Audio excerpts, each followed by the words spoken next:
Adams, Tennessee. जनसंख्या मुश्किल से कुछ 100 लोग। लेकिन अगर यहां किसी से बेल विच के बारे में पूछो तो बातचीत वहीं खत्म हो जाती है। 200 साल से ज्यादा हो गए ये छोटा सा शहर एक राज ढो रहा है। एक ऐसा श्राप जो एक परिवार से शुरू हुआ था और कभी खत्म नहीं हुआ। कई लोग कहते हैं ये बस एक कहानी है, लेकिन कुछ ने उसकी आवाज सच में सुनी है। साल 1817 बेल परिवार अपने खेतों में शांति से रहता था, जब तक एक रात परिवार के मुखिया जॉन बेल ने कुछ असंभव नहीं देखा। मकई के खेत के किनारे एक अजीब जीव खड़ा था, आधा इंसान आधा जानवर। उसकी आंखें लाल रोशनी में ऐसे चमक रही थी जैसे खून। जॉन ने बंदूक चलाई। वो चीज गिरी नहीं, बस गायब हो गई। उस रात से खरोंच की आवाजें शुरू हुई, दीवारों के अंदर, फर्श के नीचे, और फिर फुसफुसाहटें नाम पुकारती, प्रार्थनाओं का मजाक उड़ाती और उनके डर पर हंसती। परिवार ने हर कोशिश की, पुजारी बुलाए, पड़ोसी लाए, पवित्र जल छिड़का, पर आवाज और ज्यादा ताकतवर होती गई।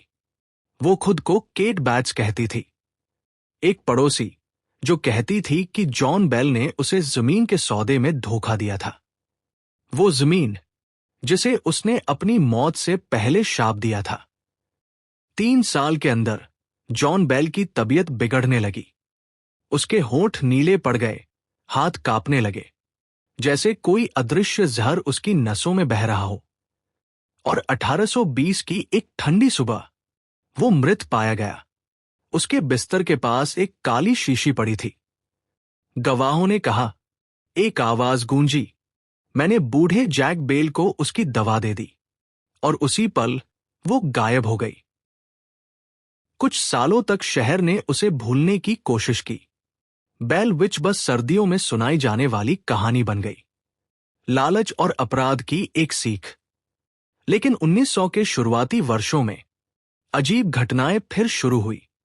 मवेशी मरे हुए मिले, खाली झूले अपने आप हिलते रहे, और रातों में फिर वही फुसफुसाहटें। 1935 आते आते लोग डरने लगे।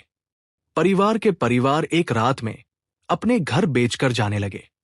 जो रुके उन्होंने इसके बारे में बात करना ही बंद कर दिया। लोग कहते हैं श्राप जाग गया था, और कई दशक बाद किसी ने उसे साबित करने की कोशिश की।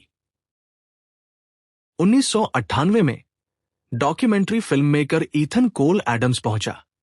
वो अमेरिकन नाइटमेयर्स नाम की एक सीरीज पर काम कर रहा था, जो भूली हुई डरावनी घटनाओं पर आधारित थी। वो एपिसोड कभी पूरा नहीं हुआ। 2 महीने बाद ईथन गायब हो गया, लेकिन उसका ऑडियो रिकॉर्डर बेल विच की गुफा के अंदर मिला। अब जो आप सुनने वाले हैं वो उन्हीं टेप्स के अंश हैं। पहला दिन। यहाँ की हवा ठंडी है। स्थानीय लोग कहते हैं गुफा की हवा कभी चलती नहीं, जैसे वो सांस रोककर खड़ी है। दीवार पर कुछ लिखा था, जैसे किसी ने नाम उकेरे हों। एक नाम था बेल। एक औरत के हंसने की आवाज आई, पर यहाँ तो कोई नहीं था। अगर कोई ये टेप पाए, उसे बताना वो कभी गई ही नहीं। विशेषज्ञों ने इन रिकॉर्डिंग्स को भ्रम बताया, यानी दिमाग का खेल जो शोर में अर्थ ढूंढ लेता है। लेकिन ऑडियो इंजीनियरों ने कुछ और पाया।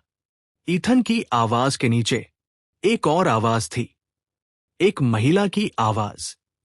1821 में एक पादरी ने लिखा था कि आत्मा ने जॉन बेल को धोखेबाज कहा था, जिसने उसे छल से बांध रखा था।